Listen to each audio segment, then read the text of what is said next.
parole est maintenant à Monsieur Philippe de Villiers, créateur du Puy du Fou.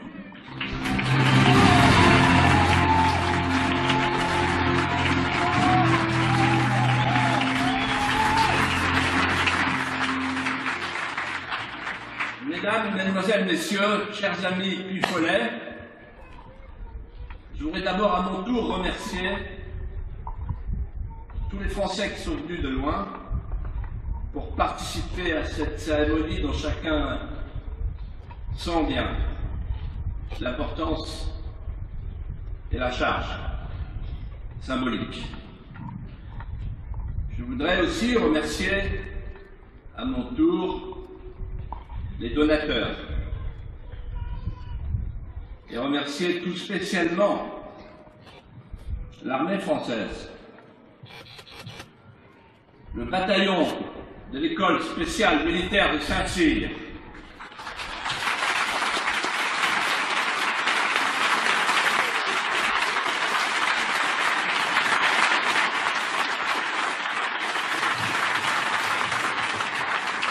le général Blachon, qui commande l'école spéciale militaire de Saint-Cyr, était parmi nous.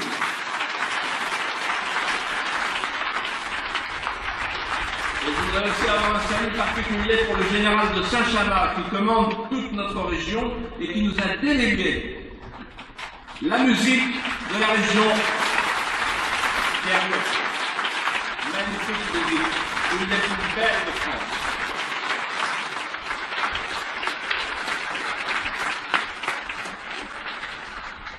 Pourquoi l'armée? Pourquoi Saint-Cyr?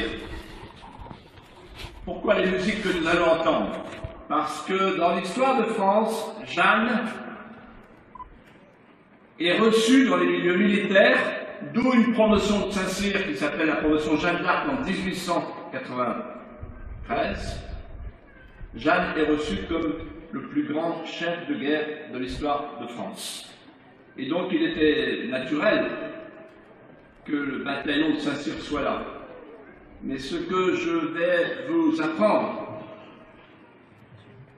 c'est que tous les Cyriens qui sont ici ne sont pas venus sur l'ordre du général. Le général leur a dit ceux qui veulent venir dimanche prochain peuvent s'inscrire. Mais c'est volontaire.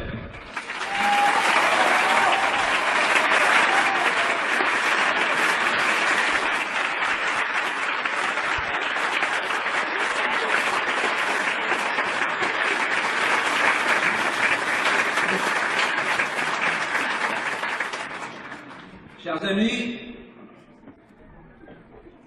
vous avez ici le château Renaissance, construit par Catherine du Puy du Fou, sur les plans dessinés par le primatis.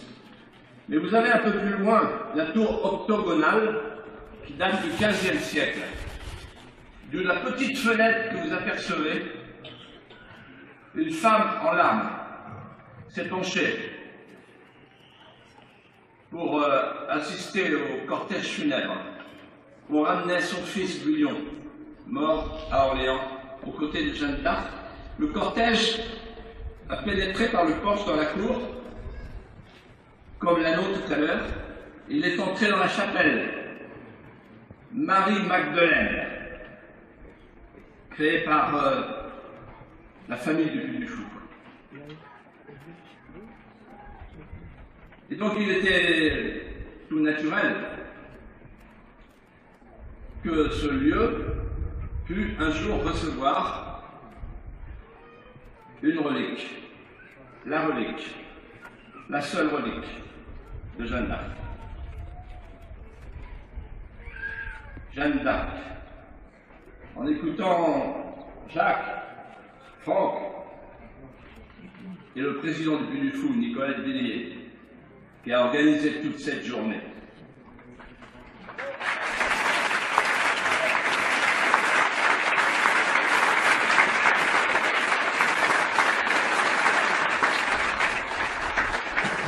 en les écoutant, je pensais à deux choses. D'abord, pour ceux qui aiment la littérature, sans aimer l'histoire, mais simplement la littérature, c'est quand même le plus grand génie allégorique que l'histoire ait jamais déposé dans notre littérature. Vous avez entendu les minutes du procès. Et c'est aussi, et Franck l'a dit après Jacques, le plus beau trait d'union que l'histoire de France ait jamais inventé entre le ciel et la terre. Lorsque Jeanne se morfond dans la pénombre de son cachot, dans la tour du château de Beauregard, elle espère encore. Elle espère encore être libérée.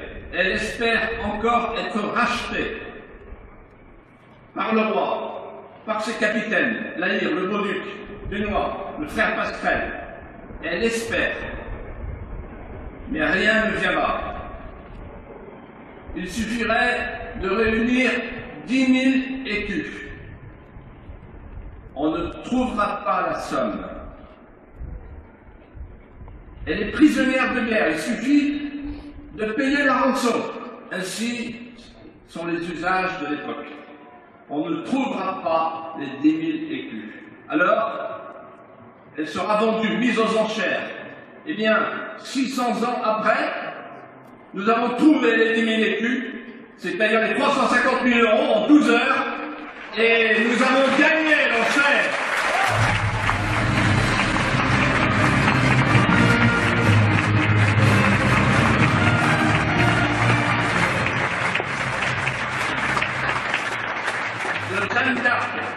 De Jeanne d'Arc.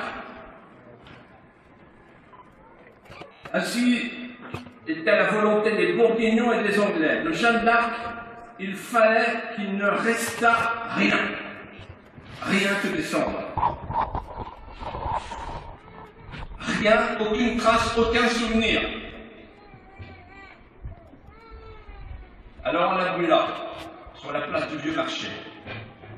Terreur du bourreau qui, regardant le bois calciné, s'aperçoit que le cœur de Jeanne est intact. Alors il brandit le cœur avec une pelle, on apporte un sac, on jette le cœur de sa sac qui lui-même est jeté depuis le pont Mathilde au moment des vêpres. Et pendant les vêpres, le sac roule dans le courant. C'est fini. C'est fini puisque les 2 anneaux de Jeanne, celui de son frère, celui de son père et de sa mère, ont été confisqués.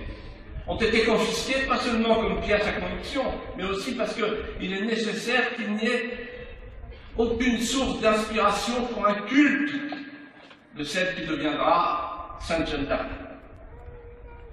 Et voilà que l'anneau, après 600 ans d'exil, est revenu en France. Alors on peut dire, c'est un petit bout de France qui revient. C'est un peu de lumière, un peu de sale lumière, une lueur d'espoir, un petit morceau d'espoir,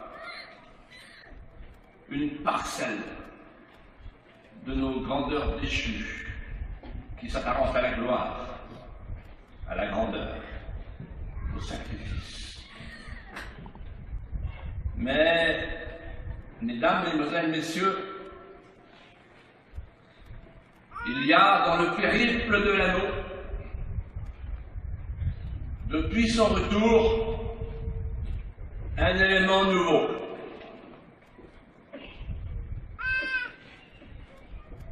Depuis hier. Un élément nouveau qui nous arrive du Royaume-Uni. Le gouvernement anglais a adressé à notre avocat, Maître Terrasse, qui est en même temps, je le souligne, l'avocat à l'ombre du gouvernement français. Le gouvernement anglais a adressé à notre avocat une demande inouïe. Cette demande inouïe, c'est le retour de l'anneau à Londres.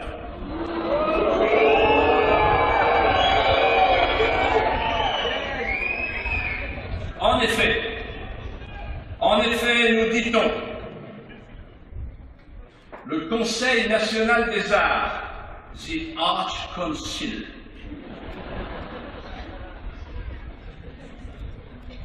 si je n'avais pas été polyglotte, on n'aurait jamais réussi à l'avoir même. The Arch Council, c'est-à-dire le Conseil national des arts, qui est la grande autorité culturelle, nous a fait savoir qu'elle considérait que l'objet pouvait faire partie, et faisait probablement partie, je cite, des objets à haute valeur symbolique nationale. Je parle du patrimoine anglais.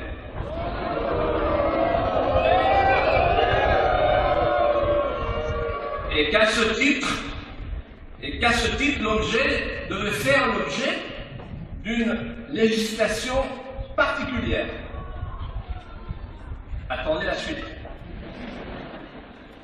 Et là, on demande, mais quelle est cette législation particulière, puisque le président du Puy du Fou, quand il est allé en avion chercher l'anneau, n'a pas été inquiété à l'aller, pas inquiété au retour, il a passé la douane, on lui a demandé de remplir des formulaires, il a tout rempli, on ne lui a jamais parlé d'une formalité supplémentaire. Ah, voilà la formalité supplémentaire. Le gouvernement anglais se base, se fonde, établit sa sommation de rapatrier l'anneau, je vous le donne en mille, sur un règlement de la Commission européenne.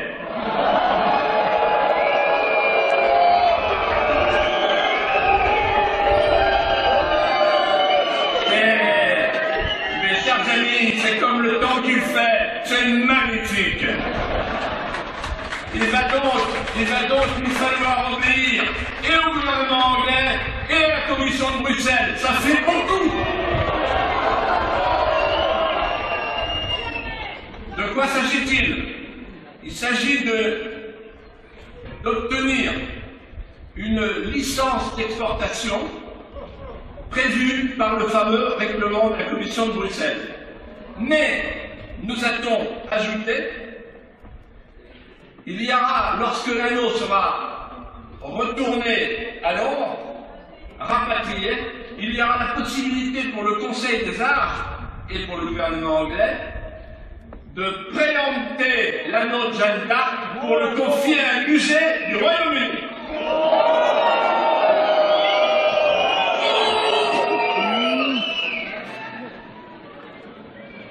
Le gouvernement anglais pouvait préempter l'anneau au moment de la mise aux enchères. Il ne l'a pas fait, et aujourd'hui, ayons une pensée pour lui. Il le regrette.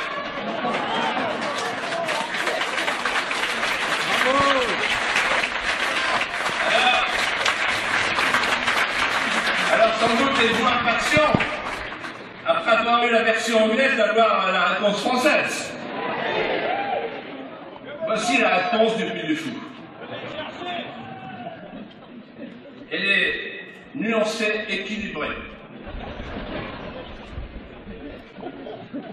Premièrement, nous avons, avec nos juristes, et il y en a sur cet état, vérifié le fameux règlement européen. Or, le règlement européen dit les biens culturels, certains biens culturels sont soumis à une licence d'exportation lorsqu'ils franchissent les frontières de l'Union européenne. Ça veut dire que dans l'esprit des Anglais, si on nous applique une licence d'exportation, c'est qu'ils pensent à un Puy du Fou exit, qui quitterait l'Union européenne. Mais ça n'est pas du tout notre intention. On est en France, on y restera. Et donc, s'il y a une législation anglaise qui est dérogatoire au règlement européen, eh bien, je vous le dis, ça va vous paraître bizarre, moi j'applique le règlement européen.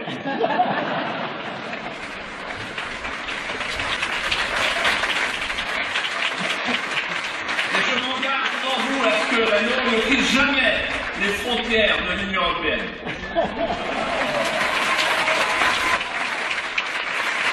Deuxièmement, la réponse du Puy du Fou. Deuxièmement, cette demande inouïe du gouvernement anglais nous comble. Elle nous ravit. Pourquoi? Vous l'avez compris vous-même. C'est une demande qui vient souligner l'authenticité de l'anneau de Jeanne d'Arc vu du côté anglais.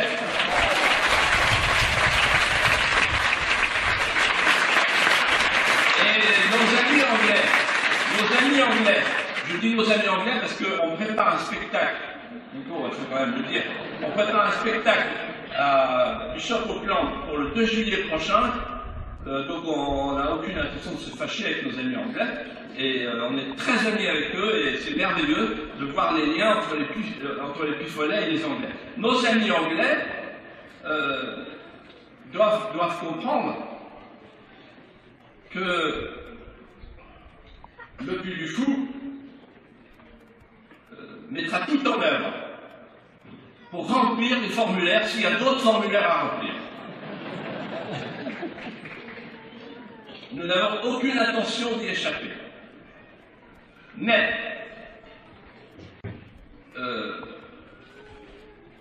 la question n'est pas là.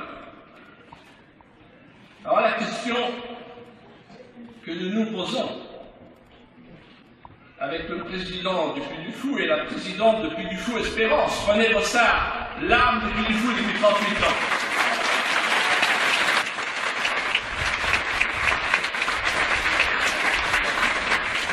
La question que nous nous posons, eh bien, je vais vous la poser.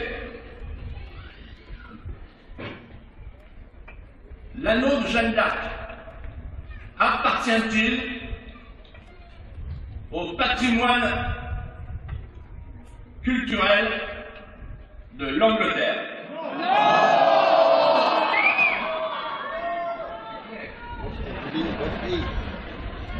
Quelle est la réponse? Je n'ai pas entendu.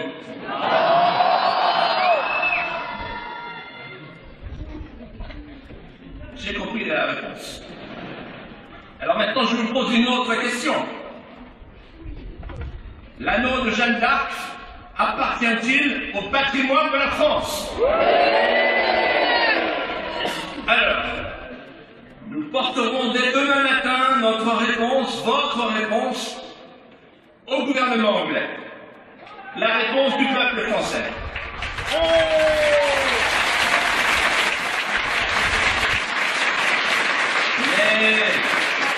Mais nous sommes ouverts au dialogue avec les Anglais.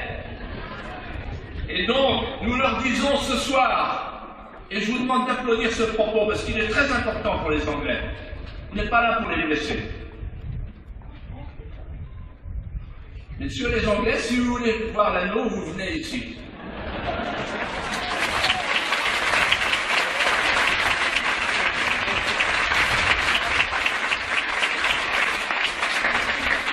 Welcome to the Puy du Fou. For us, it's too late. Ce qui veut dire en français, c'est trop tard.